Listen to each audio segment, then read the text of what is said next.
La première dame de Côte d'Ivoire, Madame Dominique Ouattara, a procédé hier lundi soir au lancement d'Abidjan Ville Lumière avec l'illumination du pont Aimé Henri Konan Bédié.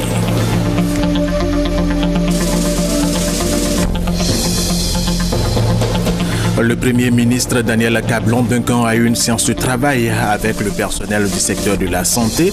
Les échanges ont porté sur la mise en œuvre du projet de la couverture médicale universelle prévu normalement pour janvier 2015. L'avion de la compagnie Air Asia qui a disparu dimanche s'est écrasé dans la mer de Java. Les débris de l'avion ont été retrouvés par un avion de l'armée de l'air de l'Indonésie. Mesdames et messieurs, bienvenue et merci de suivre les informations sur RTI 1.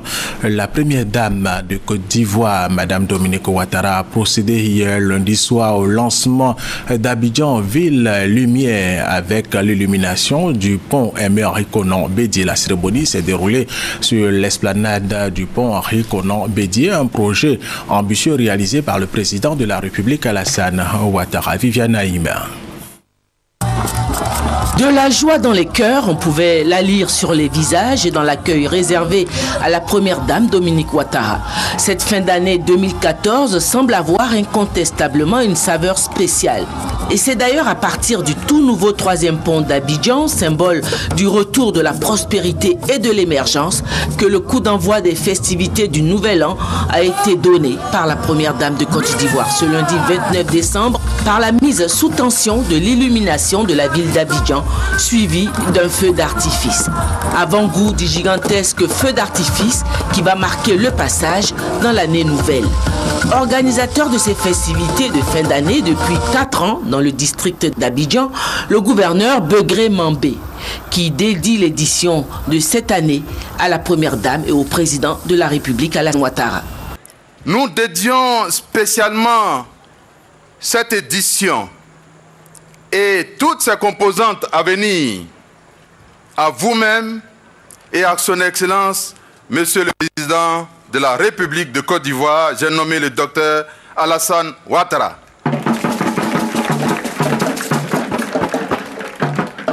Madame la Première Dame, vous savez, et je n'ai trahi aucun secret, que votre détermination, votre soutien indéfectible et l'intervention personnelle de son Excellence, Monsieur le Président de la République, et la confiance que le ministre d'État, le ministre de l'Intérieur et de la Sécurité a placée en ce que nous faisons, ont été déterminants pour déclencher tout le processus d'illumination de cette année. Le gouverneur du district d'Abidjan ne compte pas s'arrêter en chemin. Il promet aux Abidjanais de nombreuses attractions lumineuses tout au long de l'année 2015. Conceptrice et maître d'œuvre de l'opération d'illumination de la ville d'Abidjan, la société Apothéose. Le ministre de l'Intérieur et de la Sécurité, Ahmed Bakayoko, a saisi l'occasion pour rendre un brillant hommage à la première dame et au premier des Ivoiriens, le président de la République Alassane Ouattara, pour le succès de la Côte d'Ivoire et la fierté retrouvée par les Ivoiriens. Madame la Présidente, le ministre de l'Intérieur que je suis peut attester que les Ivoiriens sont fiers. Ils sont fiers de leur président, ils sont fiers de la grandeur de l'œuvre. Ils voient ce pont, ils passent sur ce pont, ceux qui l'ont voté, ceux qui ne l'ont pas voté, ceux qui l'aiment, ceux qui ne l'aiment pas, ils nous appellent, ils nous disent on est fiers d'être Ivoiriens. On est la Côte d'Ivoire. On est la Côte d'Ivoire. Un grand pays. On est un grand peuple. Et aujourd'hui, nous avons un grand dirigeant, nous avons un grand leader. Madame la Première Dame, prenez soin de lui.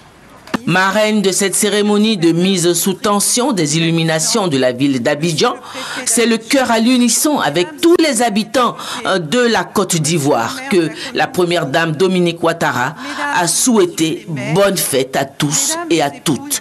Il m'est très agréable de procéder ce soir au lancement des festivités de fin d'année avec la traditionnelle cérémonie d'illumination de la ville d'Abidjan. À toutes et à tous, c'est le lieu de vous adresser, au nom de mon cher époux, le président Alassane Ouattara, et en mon nom propre.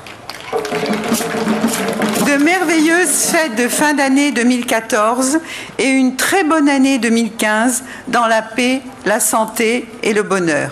Abidjan, perle des lumières, les lampions se sont allumés à 72 heures du Nouvel An.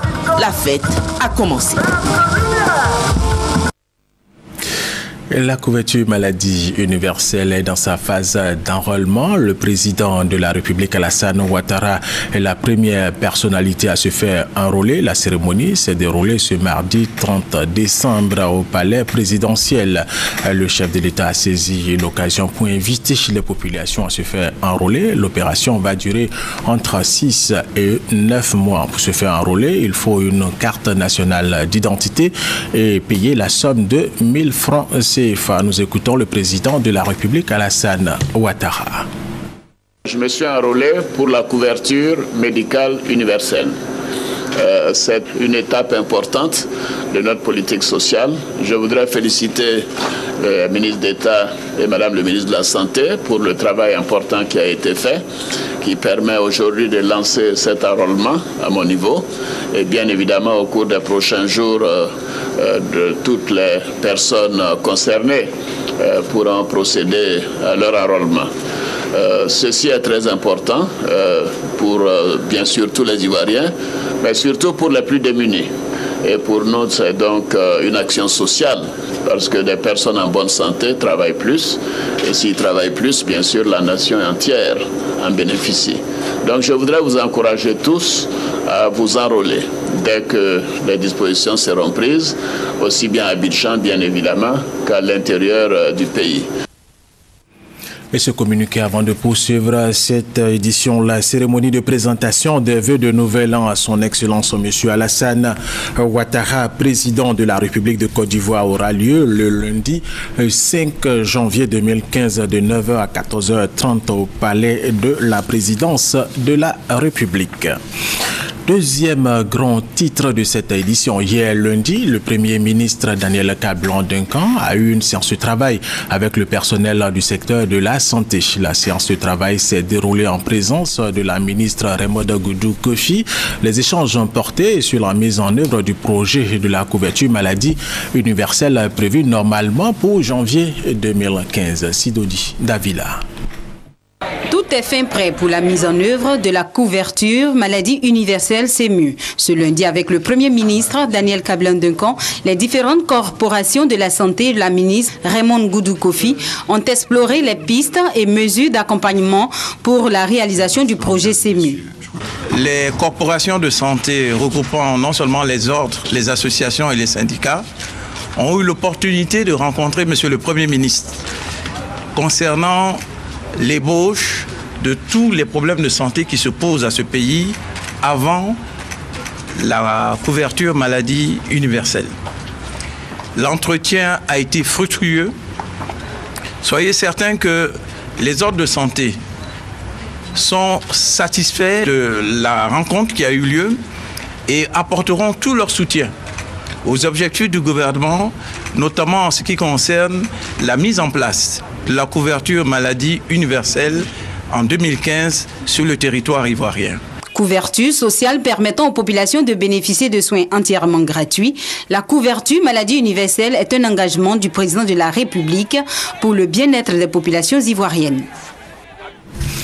Le ministre d'État, ministre de l'Intérieur et de la Sécurité, Ahmed Bakayoko, s'est rendu sur les différents sites de sécurisation des fêtes de fin d'année, ce pour s'assurer des dispositions prises par les forces de sécurité et de défense afin de permettre aux Ivoiriens et tous ceux qui vivent en Côte d'Ivoire de passer des fêtes de fin d'année paisibles. Abou Sanogo. C'est par la préfecture de police d'Abidjan que le ministre d'État, ministre de l'Intérieur et de la Sécurité, Ahmed Bakayoko, a débuté sa traditionnelle tournée. C'est pour s'assurer que toutes les dispositions sécuritaires ont été prises afin d'offrir aux populations du district d'Abidjan des fêtes sécurisées et paisibles. Ahmed Bakayoko, entouré de ses plus proches collaborateurs, a par la suite lancé un message aux fonctionnaires de police au poste de commandement central de la préfecture de police d'Abidjan. Je vous félicite pour le travail accompli. au cours de l'année qui vient de s'écouler, qui a permis d'obtenir une amélioration notable de la situation sécuritaire du pays. Je vous exhorte à poursuivre les efforts afin de conforter l'image positive que la population a aujourd'hui de la police nationale. Vous devez vous efforcer à incarner chaque jour davantage la nouvelle police que nous voulons bâtir, une police républicaine, professionnelle, véritablement au service de la population. Le ministre d'État Ahmed Bakayoko s'est également entretenu avec le directeur général de la police nationale et ses collaborateurs. Il les a invités à plus de professionnalisme dans l'exercice de leurs fonctions et à être aux côtés des populations. Moi, je veux également, avec vous-même, les chefs et tous les commissaires, vous dire vraiment bravo. Il y a très bonne évolution de l'image de la police. La question de l'accueil au public, c'est important. Et puis la sensibilisation des hommes. Après la préfecture de police d'Abidjan, Ahmed Bakayoko a mis le cap sur le groupement de sapeurs-pompiers militaires de l'Indénié. Il a été assuré par le lieutenant-colonel Issa Sako, commandant le groupement de sapeurs-pompiers militaires de l'Indénié, des dispositions sécuritaires. 120 éléments de ce corps seront déployés pour la sécurisation des fêtes de fin d'année. C'est au plateau, à la place de la République, où est installé un poste médical avancé qu'a pris fin la tournée du ministre d'État Ahmed Bakayoko. À l'occasion de ces fêtes de fin d'année, justement, 17 000 kits alimentaires sont offerts aux populations de différentes communes d'Abidjan par le président de la République, Alassane Ouattara. La remise du don a été faite par le gouverneur du district d'Abidjan, Robert Begré-Mambéché. Les habitants de la commune de Koumassi sont les premiers à être servis. Grâce Kando, reportage. Le président de la République offre 17 000 kits alimentaires aux populations du district d'Abidjan. Ces kits sont composés essentiellement de poulet, de riz, d'huile et de tomates concentrées. Selon le gouverneur du district d'Abidjan, Robert Begré-Mambé, émissaire du président de la République, Alassane Ouattara, ce don va permettre aux populations de célébrer les fêtes de fin d'année en toute quiétude. En Afrique, les symboles sont très forts à travers ce don. À travers ce don, il voudrait exprimer toute l'affection qu'il a pour la population de Koumassi. Non seulement Koumassi, mais dans toutes les 13 communes d'Abidjan. Le maire de la commune de Koumassi, Ndoye Raymond, premier bénéficiaire de ces kits, a salué l'initiative du président de la République. La population, par ma voix, voudrait lui traduire toute sa reconnaissance et lui dire qu'elle est engagée à ses côtés, qu'elle est engagée aux côtés de son aîné Henri Konan Bédié pour que la Côte d'Ivoire demeure dans la paix. Aujourd'hui est un jour de grâce, un jour de joie pour la couche la plus fragile des populations qui sont les veuves, les orphelins, les sans-emploi, car le président de la République, le docteur Alassane Ouattara, a pensé à nous, oui, à nous aussi. Après l'étape de Koumassi, d'autres communes du district d'Abidjan seront visitées par cette délégation. Rappelons que ce geste annuel s'inscrit dans le programme du président de la République. Il répond à un seul objectif, aider les populations à passer de belles fêtes de fin d'année. Le dialogue pouvoir-opposition ici en Côte d'Ivoire repris lundi au ministère d'État, ministère de l'Intérieur et de la Sécurité, dégel des avoirs, libération des prisonniers, de la crise post-électorale. La question de sécurité était quelque point au centre des échanges. Ben Touré, Abou-Sadogo. Cette rencontre voulue par le Front populaire ivoirien intervient 8 mois après la précédente tenue en mai dernier. C'est juste une prise de contact pour rétablir le dialogue entre le pouvoir et l'opposition sur divers points à débattre dès 2015. Qu'il s'agisse des problèmes des prisonniers, du problème du dégel des comptes, du problème des exilés, du problème du financement des partis, de la sécurisation du territoire, de l'accès de l'opposition aux médias d'État, de la préparation des élections générales de 2015, Nous avons encore beaucoup de choses à faire ensemble avec le gouvernement et nous ne pouvons pas le faire si nous ne nous rencontrons pas, si nous n'engageons pas de façon décisive le dialogue politique. Mais pourquoi renouer le dialogue au moment où accourt le procès de la crise post-électorale concernant les dignitaires du Front populaire ivoirien, dont Simone Gbagbo? Il y a des questions qui sont pendantes devant les tribunaux, il faut y être. Mais en même temps, cela ne doit pas nous couper du gouvernement, puisqu'il y a encore d'autres questions qui sont à régler. Et ces questions ne nous concernent pas personnellement, mais ce sont des questions qui concernent la Côte d'Ivoire, qui concernent la vie et le sort de nombreux Ivoiriens. Donc nous ne pouvons pas prendre prétexte du fait que nous-mêmes, personnellement, nous sommes en procès pour nous détourner de toutes ces questions. La libération de 150 prisonniers de la crise post-électorale et le retour de l'opposition à la commission électorale indépendante constituent quelques points de décrispation du climat politique ivoirien. Madame Simone Gbagbo et les 82 personnes accusées d'être impliquées dans la crise post-électorale comparaissent en ce moment même devant la cour d'assises du tribunal d'Abidjan. Les charges retenues contre elles ont été confirmées hier lundi par le parquet d'Abidjan. Retour sur cette audience de confirmation des charges avec Léon Broukwame. Atteinte à la sûreté de l'État, constitution de bandes armées, rébellion, incitation à la haine, au tribalisme et à la xénophobie, coalition de fonctionnaires, bref, toutes les charges retenues contre Mme Simone Gbagbo et les 82 autres personnes relativement à la crise post-électorale confirmées. Le non-lieu avancé par la défense sur la base de dossiers vides pour réclamer la cessation des poursuites contre ses clients s'est heurté à la fin de non-recevoir du parquet d'Abidjan. À un peu plus de 3 heures, l'instance a exposé devant la cour d'assises chargée du procès les preuves de l'implication des accusés dans la crise post-électorale. Il s'agit notamment des actes commis par ces personnes à partir du 3 décembre 2010, date de certification par l'ONU des résultats de l'élection présidentielle publié par la commission électorale indépendante un jour avant et qui proclama Alassane Ouattara comme président de la République. Dès lors, conclut le parquet, les accusés ont agi en violation des ordres de l'autorité de l'État, voire contre la personne qui l'incarne, alors même qu'il la reconnaissait comme telle. Un quart d'heure avant le démarrage de cette audience de confirmation des charges, le hall de la cour d'assises a été pris d'assaut par des victimes de la crise post-électorale venues réclamer justice.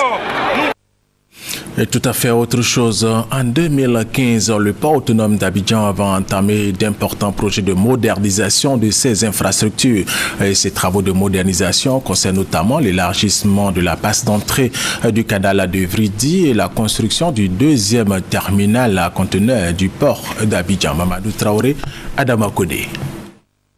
2 grands projets dans l'agenda du port autonome d'Abidjan.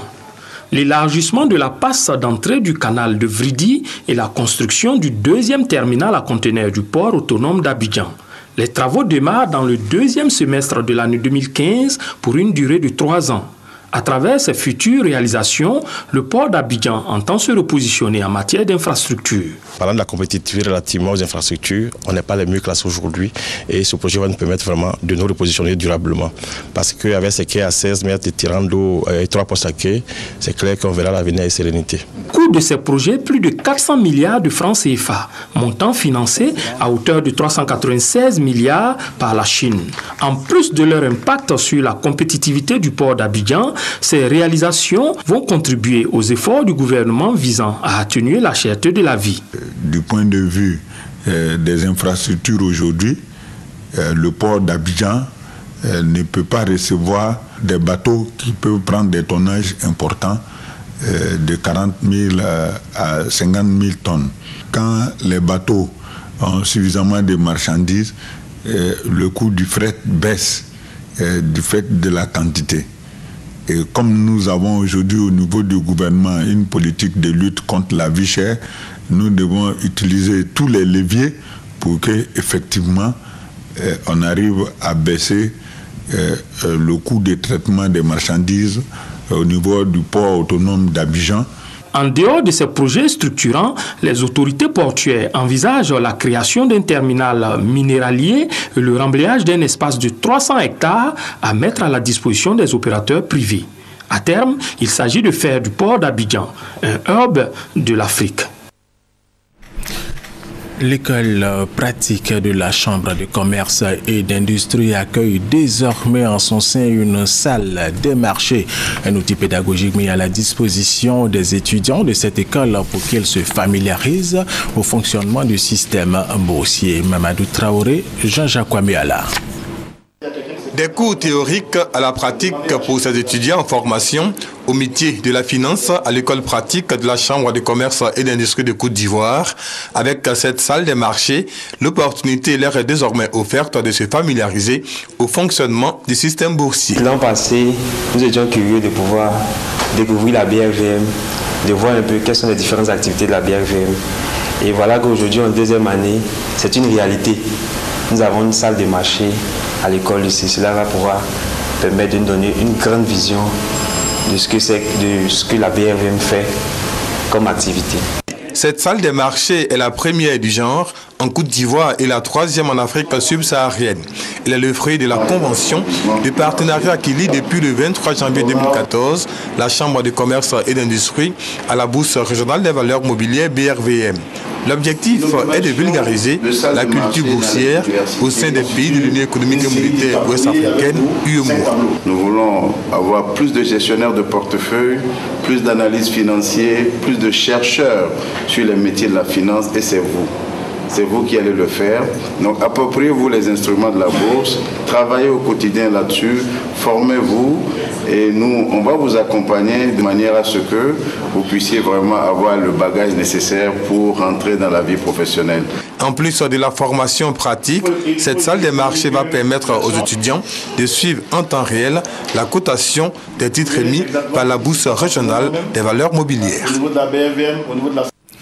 Rendons-nous maintenant à Congo, c'est au nord de la Côte d'Ivoire. Dans cette localité, la fondation Children of Africa de la première dame, Madame Dominique Ouattara, a mis à la disposition de la municipalité un bibliobus de 3000 livres qui va contribuer à l'éducation et à l'épanouissement des enfants de Congo. Kader Segodogo, RTI Boaké. Un bibliobus de 3000 livres, voilà le don que la fondation Children of Africa de la première dame Dominique Ouattara vient de mettre à la disposition de la municipalité de Kong dans la région du Tchologo. À la cérémonie de remise du bibliobus, la représentante de la première dame a insisté sur la volonté de Dominique Ouattara de contribuer à l'éducation des enfants à travers la lecture. Vous savez, chers enfants, maman Dominique souhaite de tout cœur que tous les enfants de Côte d'Ivoire aient la chance de découvrir la joie de la lecture. C'est pour cela qu'en plus des cadeaux qu'elle vous offre aujourd'hui, elle met à votre disposition un magnifique bibliobus de 3000 livres de divertissement, de culture générale et d'éducation, de 2 ordinateurs avec connexion à Internet, un vidéoprojecteur pour visionner des films. Avec ce bibliobus, ce sont également 600 enfants qui ont reçu des cadeaux pour la Noël. De quoi rendre heureux ces enfants. Le Père Noël que maman Dominique nous a envoyé est arrivé les bras chargés de cadeaux. Tous les enfants de Kong vont bien s'amuser et après pourront lire les livres du bibliobus. Nous vous promettons de bien utiliser ces documents pour avoir un bon résultat scolaire en fin d'année. Au nom des populations de Congo, le député maire Téné Birahima Ouattara a salué ce geste très important de la fondation Children of Africa pour l'épanouissement des enfants du département de Congo. Ce qui vient de se passer à Congo est exceptionnel aujourd'hui. Nous ferons un très bon usage, mais également nous ferons profiter donc le département de Ferké et de Ouangala aussi de ce bus. Plusieurs autres localités du pays vont bénéficier d'un bibliobus pour développer le goût de la lecture chez les enfants. Après Korogo, Kong est la 2e commune au nord de la Côte d'Ivoire à bénéficier d'un bibliobus. Après Kong au nord, rendons-nous à Boaké au centre où l'organisation non gouvernementale Tereso a soulagé les malades mentaux et leur a offert 500 repas. Ils sont heureux, les 286 pensionnaires du centre 5 Amis du quartier Nimbo de Boaké. Ces malades mentaux ont bénéficié de la générosité de l'ONG Tereso qui signifie en malinké la cité du soleil. Cette ONG, avec l'appui de ses partenaires, vient de leur offrir 500 repas puis des vivres et des non-vivres à travers son activité dénommée Mon repas d'amour. La deuxième édition de cette action a mobilisé plus de 2 500 000 francs CFA. Ce geste vise à donner à ces malades mentaux de la joie en période de fin d'année. Chaque année, nous sommes dans nos maisons, nous fêtons. Et il y a des gens qui sont ici qui ne connaissent pas tout ce bonheur. Et nous avons comme ça pensé qu'en venant ici pour le faire, cela va contribuer à leur donner un peu plus de joie pour qu'ils sachent qu'ils ne sont pas seuls. Les responsables du centre ont exprimé leur gratitude à l'ONG Téléso pour son soutien. Le centre, depuis la décennie de crise, n'est que l'ombre de lui-même, raison pour laquelle ses responsables ont fait des doléances et plaidoiries pour l'implication des autorités dans les actions de son rayonnement. Traoré Abou, président de la cérémonie, a traduit ses encouragements à la structure donatrice et à la direction du centre pour leur engagement. Vous méritez d'être encouragés. C'est nous qui les avions mis au monde. Nous avions une charge morale, financière, matérielle vis-à-vis de ces personnes. La 6e adjointe au maire, Ouattara Korotoumou, a assuré de la disponibilité de la municipalité à apporter aide et assistance aux pensionnaires. L'ONG Téléso attend réinsérer dans le tissu socio-économique au moins 10 malades guéris chaque année. Cette organisation est née en 2009. Charles Tatou, RTI Bouaké, un atelier national de formation des élus locaux sur le développement durable vient de se tenir à Yamoussoukro, à la Fondation Félix Houphouët-Boigny. Cela à l'initiative du ministère de l'Environnement, de la Salubrité urbaine et du Développement durable. Objectif, renforcer les capacités des élus locaux pour que le développement durable soit une réalité en Côte d'Ivoire. Faire du développement durable une réalité en Côte d'Ivoire, c'est le sens de l'atelier national de formation que le ministère de l'Environnement, de la Salubrité urbaine et du Développement durable a organisé à la Fondation Félix Houphouët-Boigny à Yamoussoukro à l'intention des élus locaux. Il était question pour le ministère de mettre en application la décision des Rio au Brésil, prise en 1992 sur la mise en œuvre de l'agenda 21. L'agenda 21 étant la prise en compte du développement durable dans la politique de développement, lequel agenda 21 doit être décliné au niveau des collectivités locales. L'atelier de Yamoussoukro a donc pour objectif de donner plus de rudiments aux élus locaux pour intégrer le développement durable dans leur vision. Nous pensons que si les collectivités ont l'information nécessaire, elles doivent pouvoir, chaque collectivité doit pouvoir mettre donc en œuvre, commencer déjà à planifier son agenda 21 local et chercher à le mettre en œuvre. L'agenda 21 local, c'est un document, je peux dire, de politique qui va permettre donc de réaliser les activités au niveau local en tenant compte des différents piliers du développement durable qui sont le social, l'économique et l'environnement.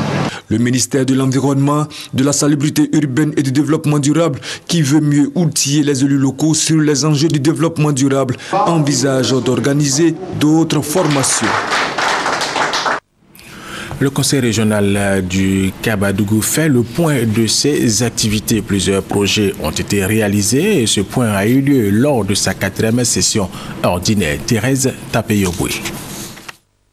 Reprofilage lourd des routes, réhabilitation d'écoles primaires, construction de centres de santé et d'écoles, de foyers de jeunes, de marchés ruraux, électrification et adduction en eau potable de certains villages, le conseil régional du Kabadougou met ainsi un point d'honneur sur l'investissement dans le social. Budget de tous ces investissements, plus de 712 millions de francs CFA. Le président du conseil régional du Kabadougou, Koné Souleymane, a relevé cependant un retard dans la procédure de passation et d'exécution des marchés pour l'exercice 2014. Pour rectifier le tir, il a invité le personnel du conseil ainsi que toutes les parties prenantes au processus de passation et d'attribution à faire preuve de célérité pour assurer l'exécution de l'ensemble des 40 projets adoptés au titre des exercices 2014-2015. Selon Koné Souleymane, le budget d'investissement en baisse cette année sera modifié courant 2015 afin de prendre en compte les projets non exécutés dans la région composée des départements de Gbélégbang, Odiéné Seguelon, Madinani et Samatigila. Et pour terminer, sachez que l'avion de la compagnie Air Asia qui a assuré la liaison entre Singapour et l'Indonésie, qui avait disparu dimanche, s'est écrasé dans la mer de Java. À son bord, 162 personnes. Les débris de l'avion ont été retrouvés par un avion de l'armée de l'air de l'Indonésie. Fin de cette édition. Merci de l'avoir suivi. Restez avec nous sur RTI 1.